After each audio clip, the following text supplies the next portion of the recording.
Good afternoon, everyone. I purposefully delayed this video this week because I am going to be planting out tomatoes today. I just got off work and I'm taking advantage of the beautiful day.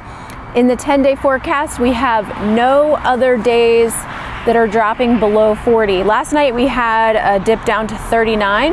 So all my tomatoes spent the night on the porch, uncovered, but they spent the night outside on the porch. And today we're going to be planting them out. Now I have, some of them have a little bit of sun scald from the other day when I put them out. It's not a huge deal. I'm not concerned about it. They seem to be fine. So I have 4 little patio tomatoes, and I've got 10 climbing tomatoes that I pulled from my collection. You might remember I had the tomato fiasco last time. Whatever. So we have 10 climbers that will go in, and I'm going to show you how I plant, and I'm going to be using some granular fertilizer to put in the holes with the tomatoes. So I'll show you how I do that and hope that we can get a nice crop. Now I already have compost on all the beds, so that's already one layer of slow release kind of nutrients.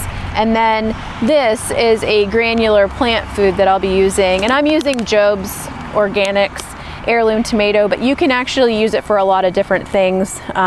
It'll work on lots of vegetables. What do we have? This one's a 253.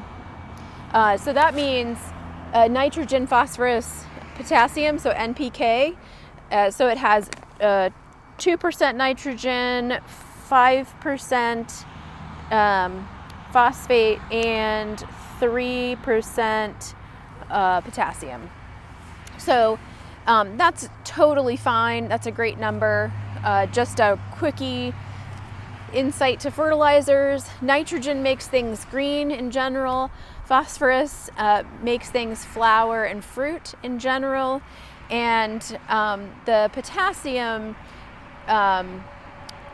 it helps the roots grow, and just generally helps the plant roots get all the nutrients they need and all the water. So it's an all-around great nutrient. I only need 1.5 tablespoons per plant. So I don't need to overdo it on this. You can actually burn your plants by over fertilizing. So don't do that. Read the package. The other thing is, the plants are not going to be able to take up more than that. So every extra amount of fertilizer you put on there, it will just wash through the soil and essentially become runoff. So don't do that. It's very bad for our waterways. If you're going to put fertilizer in, put the right amount and make sure that you don't overdo it. So let's get started.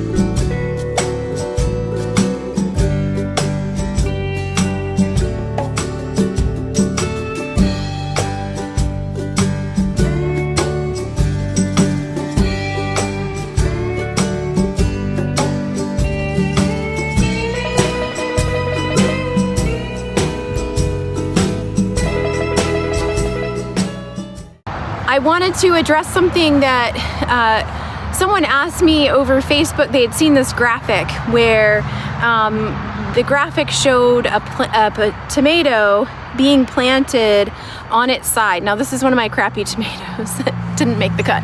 So because all my other tomatoes have been planted. So basically what the graphic showed was you dig a trench, and then you would plant the tomato kind of on its side, and have the top sticking up, and that is actually totally fine. You can do that. Tomatoes will grow roots all along their stems wherever they touch the soil. So, and the natural character for a tomato is actually to trail along the ground. If we did not stake them up and make them climb, they would actually trail all over the ground and make little root areas. Every time their stem touched the ground, they would root, and that's how they get nutrients and water.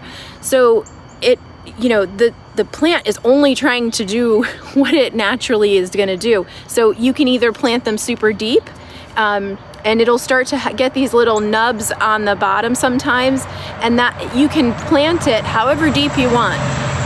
It does, obviously you don't want to plant it like too deep, but seriously, it will grow roots, and the more roots it has, the better able it is to survive a droughty summer, and the less you're going to have to water it, because that means you are already creating a very deep root system for it, which is fantastic. Not all plants do this. So if you want to try the horizontal method, where you just leave the top up and you plant this part in a trench, totally fine. If you want to plant it super deep, totally fine too.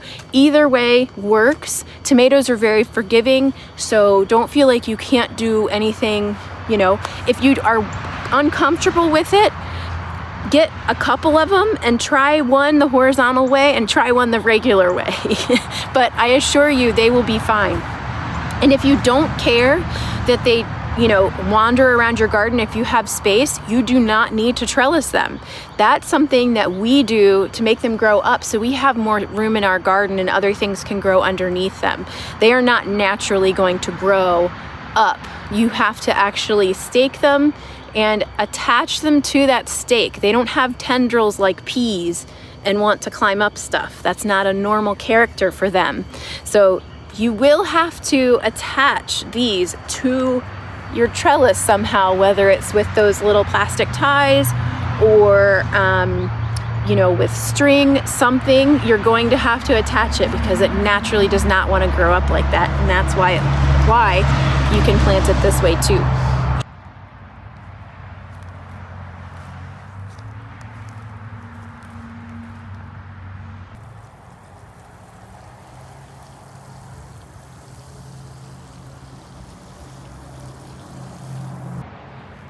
Okay, I apologize, my microphone is acting up, so I'm just gonna have to do this without it. I hope you can hear me over the road noise, but that's it for growing tomatoes. It's super simple. You can add that granular fertilizer if you'd like, or you can also just top dress with a little bit of compost every few weeks. That's also great. That's a slow release organic fertilizer, and it will be just fine. So don't feel like you have to go with a granular or that you have to do anything at all. I've grown tomatoes without doing anything. I've just put compost on my beds and then planted them in and let them go, and they've all done fine. So grow in a lot of different ways and see which way works best for you. I do still need to put up a trellis for these climbing tomatoes, which are most of the ones I put in the terrace garden, and then the 4 that I planted in the front of the garden are patio tomatoes, so they're only going to get to be about 1.5 feet high. Those are great for growing in pots or in grow bags. If you have very little space, they're perfect tomatoes for a little porch or a little veranda. If you're on a second floor, a balcony up there, they're perfect for that kind of growing place. They're just those little, salad tomatoes, good for snacking. They do produce a lot, so it is a fun tomato to grow.